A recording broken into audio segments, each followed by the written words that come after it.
அஸ்ஸலாமு அலைக்கும் வரஹ்மத்துல்லாஹி வபரகாத்துஹு. அன்பார்ந்த நேயர்களே, தமிழ்நாடு சட்டமன்ற தேர்தல் நெருங்க இருக்க நிலையில தமிழ்நாடு தேர்தல் குறித்து நம்மோட பேசுவதற்காக வெல்ஃபேர் பார்ட்டியோட தமிழ்நாடு மாநில தலைவர் எஸ்.என். சிக்கந்தர் சாப் நம்மோட இணைஞ்சிருக்காங்க. அவங்க கிட்ட இது குறித்து நம்ம பேசுவோமா? சிக்கந்தர் சாப், எப்படி இருக்கீங்க? நல்லா இருக்கீங்களா? அல்ஹம்துலில்லாஹ். தமிழகத்தின் தேர்தல் நெருங்க இருக்க நிலையில நம்ம யாருக்கு ஆதரவு தெரிவிக்கணும், யாருக்கு வாக்களிக்கணும் குறித்த ஒரு விளக்கத்தை கொடுத்தீங்கன்னா நல்லா. அதாவது இப்போ நீங்கள் பார்த்தீங்கன்னா திமுக தலைமையிலான ஜனநாயக முற்போக்கு கூட்டணி இது ஒன்று. ரெண்டாவது அடிமை கூட்டணி அப்படின்னு சொல்லலாம். எடப்பாடி இவங்கெல்லாம் சேர்ந்து பாசிசவாதிகளுடைய தலைமையில் உள்ள ஒரு கூட்டணி. மூன்றாவது சினிமா பிரபலத்தை மட்டுமே முதலீடாக வைத்துக்கொண்டு இருக்கக்கூடிய கூட்டணி. இந்த மூணு கூட்டணிக்கு தான் இப்போ நேரடியான போட்டி நடைபெற்று கொண்டு இருக்கிறது. இப்ப இருக்க சூழல்ல இளைஞர்கள் மாணவர்கள் ஒரு மாற்று சக்தியை விரும்பக்கூடிய சூழல் தமிழக அரசியல் இருக்கு. பல ஆண்டுகளா திராவிட கட்சிகளே ஆண்டுட்டு இருக்கு, மாற்று அரசியல் வேணும்னு சொல்லி விரும்புறாங்க. இப்போ நம்ம இதை எப்படி ஹேண்டில் பண்றது, நம்மளுக்கு மக்களுக்கு இது குறித்த அவேர்னஸ் என்ன நம்ம தரலாம்னு சொல்லி. அதாவது மாற்று வேண்டும் அப்படிங்கிறதுல எந்த மாற்று கருத்தும் கிடையாது, வேணும் தான். ஆனால் அந்த மாற்று எப்படிப்பட்ட மாற்றாக இருக்க வேண்டும் அது இருக்கு இல்லையா? இப்போ திராவிட கட்சிகளால் முன்னெடுக்கப்பட்ட அரசியலில் இன்னென்ன பிரச்சனை இருக்குது, இதெல்லாம் தீர்க்கப்படவில்லை அப்படின்னு நீங்கள் ஒரு தரவுகளோடு வச்சிங்கன்னா அதுக்கு மாற்று தேவையா அப்படின்லாம் நம்ம பார்க்கலாம், விவாதிக்கலாம். அது எதுவுமே இல்லாமல் இல்லை மாற்று வேணும் அப்படின்னா எதுக்கு மாற்று வேணும், யாருக்கு மாற்று வேணும்? சரி, மாற்று வேணும்னு சொல்றவங்க என்ன மாற்று திட்டத்தை வச்சிருக்கிறாங்க அப்படின்லாம் ஒரு கேள்வி வருதா இல்லைங்களா? இப்போ நம்ம இதுக்கு முன்னாடி பேசும்போது ஸ்டார்டிங்லேயே திரைப்பட இதுல இருந்து வந்ததை நம்ம பின்புலத்துல இருந்து வந்ததை சொல்லியிருந்தோம். திரைப்படத்துல இருந்து வந்தா அரசியல் வரக்கூடாதா, தலைவர் ஆகக்கூடாதான்ற கேள்வி மக்கள் மத்தியில இருக்கு. அது குறித்தான விளக்கம் கொடுத்தீங்கன்னா ரொம்ப ரொம்ப நல்ல கேள்வி. நம்ம நல்லா புரிஞ்சுக்காங்க. திரைப்படத்தில் சம்பந்தப்பட்டவங்க அரசியலுக்கு வரக்கூடாது அப்படின்னு சொல்லவே இல்லை. தாராளமாக வரலாம். எப்படி பல துறைகள் இருக்கிறதோ அது மாதிரி திரைப்படமும் ஒரு துறை தான். அப்போ அப்படிப்பட்டவங்க வரலாம், போட்டியிடலாம், ஆட்சிக்கு வரலாம். அது எந்த விதமான குற்றமோ தவறு யாருமே சொல்லுவதில்லை. ஆனால் இன்றைக்கி என்ன கேள்வி வருது அப்படின்னா, திரைப்படத்தை முதலீடாக வைத்து கொண்டு வந்தவர்கள் தங்களுடைய கட்சியினுடைய கொள்கையாக எதை அறிவித்தார்கள், அந்த கொள்கையின் அடிப்படையிலே அந்த தன்னுடைய தொண்டர்களை அவர்கள் வடிவமைத்தார்களா, தமிழகத்துக்கு என்னெல்லாம் செய்ய போகிறோம் அப்படிங்கிற திட்டத்தை ஏதாவது முன்வைத்திருந்தார்களா, அப்புறம் கடந்த காலத்தில் அவருடைய செயல்கள் எப்படி இருந்தன, இதெல்லாம் நம்ம சேர்த்து பார்க்கணுமா இல்லைங்களா? இப்போ உதாரணமாக எடுத்துக்காங்களேன். இப்போ நீங்கள் விஜயை தான் சொல்கிறீங்க, அது நல்லாவே நமக்கு புரியுது. அப்போ விஜய் வரக்கூடாதா அப்படின்னா நம்ம யாரும் வரக்கூடாதுன்னு சொல்லலை, தாராளமாக வரலாம். ஏன்னா ஒரு ஒரு ஒரு இளைய சக்தி வரணும் அப்படின்றதுல யாருக்குமே மாற்று கருத்து இருக்க முடியாது. நல்லா வரலாம், சிறப்பான முறையில் செயல்படலாம், உடைக்கலாம், மக்கள் மத்தியில் மக்கள் மனங்களில் இடம்பெறலாம், அதனால மிகப்பெரிய உயர்வை அடையலாம். அதில் எதுவுமே மாற்று கருத்து இல்லை. ஆனால் இதுவரைக்கும் எதுவுமே சொல்லாமல் இருந்துக்கிட்டு திடீர்னு நான் நேராக முதலமைச்சர் ஆகிடுவேன்னா எப்படி பொருத்தமாக இருக்கும், இது எப்படி சரியாக இருக்கும்? சரி, நீங்கள் இப்படி சொல்கிறீங்கல்ல, இப்போ விஜயினுடைய அரசியல் நிலைப்பாடு என்ன, விஜயனுடைய கொள்கை என்ன அப்படின்னு பார்க்கணுமா இல்லைங்களா? இப்போ விஜய் கொள்கை விளக்கமாக 5 தலைவர்களை முன்வைத்து அவர் கட்சி ஆரம்பித்தார். நம்ம எல்லாத்துக்குமே தெரியும். நம்ம எல்லாத்தையும் பற்றி விரிவாக பேச தேவையில்லை. குறிப்பாக ஒரு அம்பேத்கருடைய படம் அதில் இருந்துச்சு, அஞ்சலி அம்மாள் படம் இருந்துச்சு, வேலு நாச்சியார் படம் இருந்துச்சு, இதெல்லாம் இருக்கா இல்லைங்களா? நான் என்ன கேட்குறேன், அந்த அவருடைய கட்சியினருக்கு வேலு நாச்சியார்னா யாருன்னு தெரியுமா, அஞ்சலி அம்மாளுடைய கொள்கை கோட்பாடு அப்படின்னா என்னன்னு தெரியுமா, அம்பேத்கருடைய தத்துவங்கள் அப்படின்னா என்னென்ன தெரியுமா, அதை பற்றி என்னைக்காவது பேசியிருக்கிறாரா? விஜய் எத்தனையோ கூட்டத்தில் பேசியிருக்காரு, நம்ம பார்க்குறோம் இல்லைங்களா? இந்த கொள்கையை அவங்க கேடர்கள் மத்தியில், அவங்க தொண்டர்கள் மத்தியில் என்னைக்காவது அவர் பேசியிருக்கிறாரா அப்படின்னு கேட்டால் இல்லவே இல்லை. ஒன்று. ரெண்டாவது கடந்த கால பிரச்சனைகளை பற்றி, இன்றைக்கு நிகழ்கால பிரச்சனைகளை பற்றி விஜய் என்ன சொல்லியிருக்கிறாரு அப்படின்னு ஒரு கேள்வி வருதா இல்லைங்களா? பாபரி மசூதி பற்றி என்ன விஜயோடைய கருத்து என்ன, பொது சிவில் சட்டம் பற்றி விஜயோடைய கருத்து என்ன, புல்டோசர் வச்சு அங்கே பள்ளிவாசல்கள்லாம் வட இந்தியாவில் அடித்து நொறுக்கப்படுகிறது, இப்போ நிறைய பொய் கேஸுகளை சிறுபான்மை மக்கள் கைது செய்யப்படுறாங்க, சிறையில் அடைக்கப்படுறாங்க, விசாரணையே இல்லாமல் சர்ஜில் இமாம், உமர் ஹாலிது போன்றவங்க சிறையில் வாடிக்கொண்டிருக்கின்றார்கள். இதை பற்றிலாம் விஜயோடைய கருத்து என்ன அப்படின்னு நமக்கு கேட்க தோணுதா இல்லைங்களா? அதே மாதிரி பொதுவாக தமிழகத்தை பாதித்த சுனாமியாக இருக்கட்டும், கஜா புயலாக இருக்கட்டும், சென்னை பெருவெள்ளமாக இருக்கட்டும், கோவிட் காலமாக இருக்கட்டும், அதிலெல்லாம் விஜயோடைய பங்களிப்பு எப்படி இருந்துச்சு அப்படின்னு நம்ம கேட்கணுமா இல்லைங்களா? இப்போது நம்ம இன்னொன்று பார்க்கணும். இந்த இடத்துல எத்தனையோ நடிகர்கள் தங்களுடைய சம்பாத்தியத்தை தங்களுக்காக மட்டும் வைத்துக் கொள்ளாமல் மக்களுக்காக செலவு பண்ணுறாங்க. இப்போ நடிகர் தனுஷா இருக்கட்டும், நடிகர் சூர்யாவாக இருக்கட்டும், நிறைய பேருக்கு டெவலப் பண்ணுறாங்க. மருத்துவர் ஆக்குறாங்க, இன்ஜினியர் ஆக்குறாங்க, அரசு பணிகள் சேர்வதற்காக பயிற்சி கொடுக்குறாங்க, கல்வி உதவித்தொகை கொடுக்குறாங்க. அப்போது தமிழகத்தில் உள்ள இளைய சமுதாயம் மேலே வர வேண்டும் அப்படின்ட்டு என்ன செய்கிறாங்க, அவங்க தங்களுடைய சம்பாத்தியத்திலேருந்து கணிசமான தொகை என்ன செய்கிறாங்க, ஒதுக்குறாங்கன்னு பார்க்குறோம். விஜய் ஒரு பைசா ஏதாவது கொடுத்துருப்பாரா இது வரைக்கும்? ஏதாவது நின்றுருப்பாரா? எதை பற்றியாவது அவர் பேசியிருப்பாரா? அப்போ இன்னைக்கு உள்ள பிரச்சனைகளை பற்றி விஜயோடைய கருத்து என்ன? இப்போ தொகுதி மறுவரை பண்ணி அந்த மசோதா தோத்துச்சா இல்லைங்களா? அதை பற்றி விஜய் ஏதாவது பேசினாரா? முத்தலாக் சட்டத்தை பற்றி விஜய் ஏதாவது பேசியிருக்கிறாரா? வக்ஃபு திருத்த சட்டம் அப்படிங்கிற பேரில் வக்ஃபு சொத்தை அபகரிப்பதற்காக மத்திய அரசு கொண்டு வந்த அந்த சட்டத்தை பற்றி விஜய் ஒரு வார்த்தை பேசியிருப்பாரா? என்ன பேசுகிறாரு? எப்போ பார்த்தாலும் ஸ்டாலின் அங்கிள், ஸ்டாலின் சார் அப்படின்னு டைலாக் பேசலாமா? டைலாக் பேசுறது ஒரு ஒரு ஒரு திரைப்படத்தில் ஒரு ரசிக்கிற மாதிரி ஒரு காட்சியாக இருக்க முடியுமே தவிர, நடைமுறை வாழ்க்கைக்கு, குறிப்பாக அரசியல் வாழ்க்கைக்கு அது கொஞ்சம் கூட நமக்கு செட் ஆகாது என்பதை நாம் இந்த இடத்துல புரிஞ்சுக்கணும். சரி, ஓகே. இப்போ நம்ம விஜய் அவரோட கொள்கை அரசியல்ல நிறைய பிரச்சனைகள் இருக்கு நம்ம பார்க்குறோம். இப்போ அதுக்கடுத்த மாற்றம் இளைஞர்கள் நம்ம பார்க்கறது யாருன்னு சொன்னா, நாம் தமிழர் சீமானை பார்க்குறாங்க. அவர் தெளிவான கொள்கையை வைக்கிறாரு. அவர் பல ஆண்டுகளா மக்கள் மத்தியில ஒர்க் பண்ணிட்டு இருக்காரு. இப்போ அவரை நம்ம மாற்றா நினைச்சு அவருக்கு ஓட்டு போடுறதுல என்ன பிரச்சனை இருக்கும்? நீ பாருங்க, சீமான் எங்க மாற்று வைக்கிறாரு? சீமான் நீங்க பார்த்தீங்கன்னா பொய் சொல்றதுல ரொம்ப மிகப்பெரிய இதை நம்ம பார்க்குறோம். எல்லாமே பொய் சொல்றாரு. நான் அவரோட இருந்தேன், இவரோட இருந்தேன், நான் அப்படி இருந்தேன், இப்படி இருந்தேன்னு அவர் சொல்றாரு தவிர ஆக்கப்பூர்வமாக சொல்ல வர்றதில்லை. ஒன்று. ரெண்டாவது, அவருடைய பேச்சில் அடிநாதமாக என்ன இருக்குன்னா, திமுக இருக்கக்கூடாது அப்படிங்கிறாரு. அப்புறம் தன்னுடைய ஸ்டாண்டை அடிக்கடி மாற்றிக்கிறாரு. முருகன் தான் என்னுடைய கடவுள் அப்படிங்கிறாரு. அப்புறம் மறுநாள் அப்படிலாம் கிடையாதுன்றாரு. அப்புறம் சிறுபான்மை மக்களை கடுமையாக திட்டுறாரு. நீங்கள்லாம் சரியில்லை, நீங்கள்லாம் தேவையே இல்லை அப்படின்னு பேசுகிறாரு. இன்னொரு சந்தர்ப்பத்தில் என்ன பேசுகிறாருன்னா, நான் என்ன சொன்னாலும் நீங்கள் ஓட்டு போட போகிறதில்ல, நான் என்ன கேட்டாலும் எனக்கு நீங்கள் வாக்களிக்க போகிறதில்ல அப்படின்னு விரக்தியினுடைய விளிம்பில் நின்று பேசுகிறாரு. அப்போ அவர் கூட எப்படிங்க நம்ம பயணிக்க முடியும்? அவங்களுடைய கொள்கையை ஒரு தெளிவான கொள்கையா, வெறும் திமுகவை எதிர்க்க வேண்டும் அப்படிங்கிற ஒரு அஜெண்டா, வெறும் திமுகவுக்கு போகக்கூடிய ஓட்டுகளை மடைமாற்றம் செய்ய வேண்டும் அப்படிங்கிறது மட்டும்தான் அவருடைய செயல்பாட்டில் இருக்கிறத தவிர வேற எந்த விதமான நிலைப்பாடுகளும் அவருடைய நடைமுறையிலே இல்லை அப்படின்னு தான் சொல்ல முடியும். ஒன்று. ரெண்டாவது, இங்கேயும் அப்படிதான் ஒன் மேன் ஷோ தான். சீமானுக்கு அடுத்து யார் இருக்கிறா? சீமானுடைய ஆட்களுக்கு அந்த தொண்டர்களுக்கு ஒரு கொள்கையை சொல்லியிருக்கிறாரா? அவர் பொய்யவே கண்மூடித்தனமாக நம்பிக்கொண்டு மூர்க்கத்தனமாக செயல்படக்கூடிய ஒரு கூட்டத்தை தானே உருவாக்கியிருக்கிறாரு. இப்போ எப்படி விஜய் சொல்கிறாங்களா இல்லைங்களா, தற்கூரிகளை உருவாக்கியிருக்கிறார் அப்படின்னு சொல்கிறோமா இல்லைங்களா, பரவலாக அந்த கருத்து வருதா இல்லைங்களா? அதே மாதிரி தானே சீமான் கூட்டமும். என்னைக்காவது சீமானை பார்த்து, ஐயா அன்னைக்கு இப்படி சொன்னீங்க, இன்னைக்கு இப்படி சொல்கிறீங்களே, இது எப்படி சாத்தியம் அப்படின்னு யாராவது கேட்குறாங்களா? ஐயா நீங்கள் அன்னைக்கு இப்படிலாம் சொன்னீங்களே, இது பெரிய பச்சை பொய்யாச்சே, இது நடப்பதற்கு வாய்ப்பே இல்லையே அப்படின்னு யாராவது கேட்குறாங்களா? கேட்கறது இல்லையே. அப்போ அவங்க என்ன மாற்று கொண்டு வர முடியும்? பல ஆண்டுகளா திராவிட கட்சிகளுக்கு தான் நம்ம வாய்ப்பு கொடுத்துட்டு இருக்கோம். இப்போ கொள்கையே இல்லை அப்படின்னாலும் நம்ம முதல்ல வாய்ப்பு கொடுத்து பார்க்கறதுல என்ன தப்பு இருக்கு? இது ரொம்ப அபாயகரமான கேள்வி. அது என்ன அப்படின்னு கேட்டிங்கன்னா, கொள்கையே இல்லாமல் கொடுக்கறது அப்படின்னு கேட்டிங்கன்னா, ஒரு தலை இல்லாத ஒரு உடலை பற்றி எப்படி நம்ம கற்பனை பண்ணுவோமோ அப்படிப்பட்ட ஒரு கோரமான கேள்வியை தான் நான் பார்க்குறேன் இதை. ஏன்னா அதாவது இது சாதாரண பிரச்சனை இல்லைங்க. இந்த நாட்டை ஆள்வதற்கு யாரிடத்துல நீங்கள் ஒப்படைக்க போகிறீங்க அப்படின்னு ஒரு கேள்வி வருதா இல்லைங்களா? அப்போ உங்களுக்கு எந்த விதமான புரிதலும் இல்லை, எந்த விதமான திட்டங்களும் இல்லை, அது எந்த விதமான அடுத்த லைனுடைய தலைவர்களும் இல்லை, அடுத்த கட்ட தலைவர்களும் இல்லை அப்படின்போது எப்படி நம்ம கொடுக்க முடியும்? இப்போ என்னன்னே தெரியாமல் நீங்கள் கொடுப்பீங்களா? இப்போ உங்கள் வீட்டில் ஒரு காலகாலமாக ஒரு ஃப்ரிட்ஜ் இருக்குது. ஒருத்தர் சொல்கிறாரு ஃப்ரிட்ஜுக்கு மாற்றமாக இதை வச்சுக்கலாம் அப்படின்றாரு. அது என்ன ஏது எப்படி ஒர்க் பண்ண அப்படின்னு தெரியாமல் ஏற்கனவே இத்தனை ஆண்டு காலமாக இருந்த அந்த ஃப்ரிட்ஜு உங்களோட குடும்பமாக ஒன்றாக கலந்து விட்ட ஒரு ஃப்ரிட்ஜை திடீர்னு மாற்றிடுவீங்களா? ஒரு ஏதோ ஒன்று சொல்கிறாங்க, ஒரு மாற்றம் கொண்டு வந்துடுவீங்களா? மாற்று ரொம்ப சாதாரணமாக ஒரு ஃப்ரிட்ஜை மாற்றுறதுக்கு 1000 கேள்வி கேட்பீங்களா?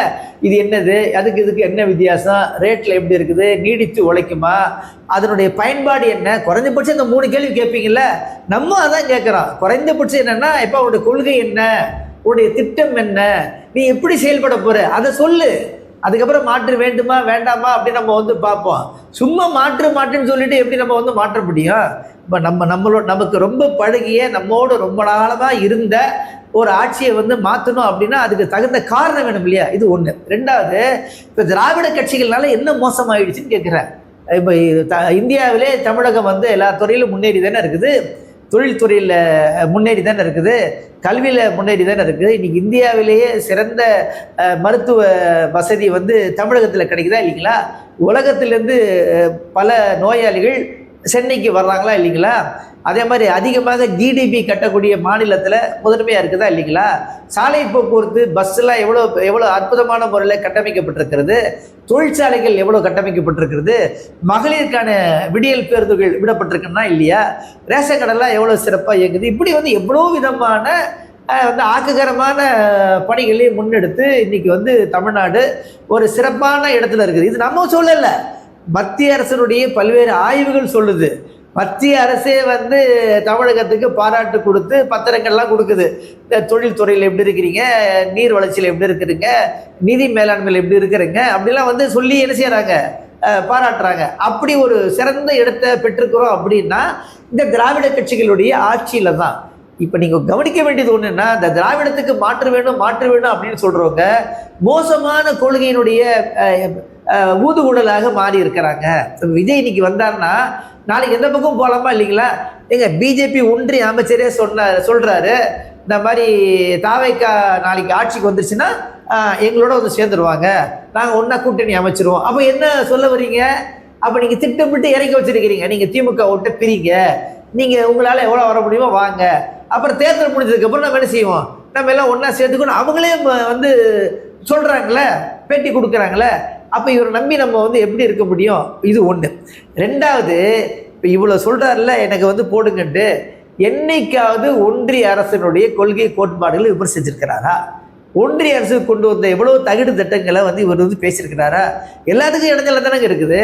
இன்றைக்கி அநியாயமாக கேஸ் வேலை ஏறுதுன்னா யார் காரணம்? அங்கே போயிட்டு வந்து தந்தை நாடு அப்படின்னு சொல்கிறதுக்கு யார் காரணம்? இன்றைக்கி உலகத்திலேயே மிகப்பெரிய நடுநிலை நாடாக நம்ம உருவாகிறதுக்கான வாய்ப்பு இருந்துச்சா இல்லைங்களா? அந்த வாய்ப்பு வந்து பாகிஸ்தானுக்கு போச்சுன்னா அதுக்கு நம்ம தானே காரணம். அப்போ இந்திரா பீரியட்லேருந்து, நேரு பீரியட்லேருந்து, மன்மோகன் சிங் பீரியட்லேருந்து, விபி சிங் பீரியட்லேருந்து பாலஸ்தீனத்தினுடைய ஆதரவாக தான் நம்ம இது வரைக்கும் இருந்திருக்கிறோம் இல்லைங்களா? இஸ்ரேலுக்கு எதிர்ப்பாக தான் நம்ம இது வரைக்கும் இருந்திருக்கிறோம். ஆனால் இன்றைக்கு அந்த கொள்கை ஆட்டம் காண்டிருக்கா இல்லைங்களா? இப்போ இதை பற்றி விஜய் என்னைக்காவது பேசியிருக்கிறாரா? பொது சிவில் சட்டத்தை பற்றி விஜய் என்னைக்காவது பேசியிருக்கிறாரா? சிறுபான்மையினுடைய வழிபாட்டு தலங்கள்லாம் இடிக்கப்படுத, இதை பற்றி என்னைக்காவது பேசியிருக்கிறாரா? வக்ஃபு திருத்த சட்டம் அப்படிங்கிற பேரில் சிறுபான்மையினுடைய சொத்துக்களை அபகரிப்பதற்காக ஒரு பின்புலம் வழியாக ஒரு மோசமான சட்டத்தை அறிமுகப்படுத்திருக்கிறாங்களே, அதனுடைய தீமைகளை பற்றி என்னைக்காவது பேசியிருக்கிறாரா? இப்படி எதையுமே பேசாமல் சும்மா பாசிசமா பாயாசமா ஸ்டாலின் அங்கை, ஸ்டாலின் சார் இப்படின்னு டைலாக் விட்டுட்டு இருந்தா அது எப்படி பொருத்தமாக இருக்க முடியும்? இவரை நம்பி நம்ம எப்படி ஆட்சியை கொடுக்க முடியும்? அதாவது ஒன்று புரிஞ்சுக்கங்க, அவர் திரைப்படத்துறையில் நடிகராக இருக்கலாம், நீங்கள் நடிகராக பாருங்கள், நடிகராக ரசிங்க, நடிகராக அவருக்கு பாராட்டு கொடுங்க, நீங்கள் அந்த டிக்கெட்லாம் வாங்கி போய் பாருங்கள், வைங்க, வச்சுக்கோங்க, அது பிரச்சனை இல்லை. ஆனால் ஒருத்தர் திரைப்படத்தில் நடிக்கிறாரு என்பதற்காக அவர்கிட்ட ஆட்சியை கொடுக்குறோன்னு சொல்கிற பார்த்தீங்களா, இதை விட ஒரு மோசமான கொடூரமான தன்மை எதுவுமே இருக்க முடியாது. இதை நாம் வந்து வன்மையாக கண்டிக்க வேண்டும். இப்போ தொடர்ச்சியாக பாஜக வந்துரும்னே சொல்லி நம்ம மத சார்பற்ற முற்போக்கு கூட்டணிக்கு வந்து ஓட்டளிக்கணும்னு சொல்றது இருக்கலாம். இது எந்த வகையில் சரியா இருக்கும்? ஒரு மிகப்பெரிய கொள்ளைக்காரன் வர்றான் அப்படின்னு சொன்னால் நம்ம எச்சரிக்கையாக தானே இருக்கணும். வந்து தீவு பரவிட்டே வருது அப்படின்னு சொன்னால் நம்ம வந்து எச்சரிக்கையாக தானே இருக்கணும். நம்ம குடும்பத்தையே கருவறுக்கக்கூடிய ஒரு சக்தி வருதுன்னு சொன்னால் நம்ம எச்சரிக்கையாக தானே இருக்கணும். ஒன்றும் இல்லைங்க, வடநாட்டில் அவங்க என்ன பண்ணிக்கிட்டு இருக்கிறாங்க பாருங்க, மெடிக்கல் தேர்வு வருது, அதில் அந்த குறிப்பிட்ட கல்லூரியில் வந்து இத்தனை பேர் வந்து சேர்றாங்க, ஓப்பன் இதில் சேர்றாங்க, அதில் முஸ்லீம் மாணவர்கள் அதிகமாக சேர்ந்துட்டாங்க. ஐயோ, வருங்காலத்தில் முஸ்லீம் டாக்டருங்க வந்து படித்து பெரிய ஆள் ஆகிட்டா என்ன செய்யறது? கல்லூரியை இழுத்து மூடு சொன்னாங்களா இல்லைங்களா? யூனிவர்சிட்டி இழுத்து மூடுன்னு சொன்னாங்களா இல்லைங்களா? இதை வந்து நீங்கள் எப்படி வந்து ஒத்துக்க முடியும்? ரெண்டாவது, அந்த அபுல் கலாம் ஆசாத்தின் பேரில் உள்ள ட்ரஸ்டின் மூலமாக பல கோடி ரூபாய் சிறுபான்மையின் மக்களுக்கு கல்வி உதவித்தொகை தொடர்ந்து வழங்கப்பட்டு வந்துடுது இத்தனை ஆண்டு காலமாக. அதை இந்த பிஜேபி அரசு நிறுத்திச்சா இல்லைங்களா? அப்புறம் வந்து எப்படி தவறான பிரச்சாரம், அஹ்லாக் முகமது வீட்டுக்குள்ளே புகுந்து வீட்டு ஃப்ரிட்ஜில் மாட்டுக்கறி இருக்குன்னு சொல்லி அவங்கள வந்து கொலை செஞ்ச கூட்டம் தானேங்க. ஏங்க ஒரு ஜுனைன்னு சொல்லிட்டு ஒரு ஒரு இளைஞர் ஒரு ஒரு மத குரானை ஓதி மனப்பாடம் செய்தவர் ரமலான் தொழுகையை தொழுது விட்டு அவர் வீட்டுக்கு போறாரு, பெருநாள் கொண்டாடுவதற்கு துணி வாங்கிட்டு போறாரு. அவரை ஓடுற ரயில வச்சு கொண்டவங்களை நீங்க எப்படி ஆதரிக்க முடியும்? இந்த மும்பை எக்ஸ்பிரஸ் என்ன நடந்துச்சு? நைட்டுக்கு வந்து அந்த காவல்படை அதிகாரி வர்றாரு, ஒவ்வொரு கோச்சா ஏறி பேரை கேட்கிறாரு, முஸ்லீம்களோட சுட்டுக் கொள்றாரு. இப்படி பகிரங்கமாக கொலை செய்யறவங்களை எப்படிங்க நீங்க ஆதரிக்க முடியும்? ஏங்க இவங்க வந்து பேட்டி பச்சாவுன்னு சொல்றாங்களே இல்லைங்களா? ஆசிப்பான சின்ன பிள்ளை தானங்க, ஒரு 8 வயசு சிறுமியை வந்து கற்பழிக்கிறாங்க. கொடூரமான முறையில் பாலியல் வல்லுறவுக்கு 4-5 பேர் சேர்ந்து செய்கிறாங்க. அதில் குற்றவாளிகள் வந்து நிரூபிக்கப்படுகிறது. குற்றம் செஞ்சவங்க வந்து கோர்ட்டுக்குள்ள நிறுத்தப்படுறாங்க. அவங்கள ஆரத்தி எடுத்து வரவேற்கிறீங்களே வழக்கறிஞர் அணி அப்படிங்கிற பேரில். இது உங்களை எங்கே போய் நான் வந்து இது எப்படி நம்ம சரி காண முடியும்? நல்லா புரிஞ்சுக்காங்க. இந்த பாசிசம் வருகிறது அப்படின்னு சொன்னால், இந்த பாஜக வருகிறதுன்னா ரொம்ப பேர் நினைக்கிறாங்க அது முஸ்லிம்களுக்கு எதிரான ஒரு கட்சி, வந்து கிறிஸ்தவர்களுக்கு எதிரான ஒரு கட்சி, தலிதுகளுக்கு எதிரான ஒரு கட்சி அப்படின்னு நினைக்கிறாங்க. இல்லவே இல்லை. நாட்டு மக்களுக்கு எதிரான கட்சி, தொழிலாளர்களுக்கு எதிரான கட்சி, விவசாயிகளுக்கு எதிரான கட்சி. இப்போ அவங்க தானே இது வந்து பண மதிப்பு செல்லாதுன்னு கொண்டு வந்தாங்க. அவர் 8 மணிக்கு பேசுறதுனால பயமால இருக்குது. ஐயோ இன்னைக்கு என்ன பேச போறாரோ, இன்னைக்கு என்னத்தை வந்து நம்ம தலையில இடி விட போதும்னு நாட்டு மக்கள் பயப்படுறாங்களே இல்லையா? கொஞ்சம் நீங்க யோசனை பண்ணி பாருங்க. ஒரு பிரதமர் பேசுறான்னா ஒரு ஆர்வம் வரணுமா இல்லைங்களா? ஒரு உற்சாகம் வரணுமா இல்லைங்களா? வாங்க நம்ம பிரதமர் பேசுறாரு கேட்போம், நம்ம வந்து அடுத்த கட்டத்துக்கு போவோம் அப்படிதானே இருக்கோம். பேசுறாரு அப்படின்னு என்ன செய்யறாங்க?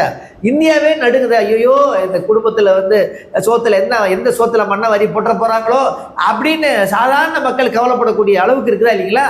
அப்போ அது வர்றதை எப்படிங்க நம்ம ஒத்துக்க முடியும்? அப்போ இன்னைக்கு வடநாட்டிலேருந்து தென்னாடு பாதுகாக்கப்படுகிறது அப்படின்னு சொன்னால் பாசிசம் இங்கே இல்லாதனால தான். பாசிசத்தினுடைய வாள்கள் ஒட்ட நறுக்கப்படுவதனால் தமிழகம் பாதுகாக்கப்படுகிறது. அப்படி பாதுகாக்கப்பட்ட மாநிலமா இருக்கிறது நல்லது தானே நமக்கு. இறுதியாக மாணவர் இளைஞர்களுக்கு உங்களோட அறிவுரை என்னவா இருக்கு?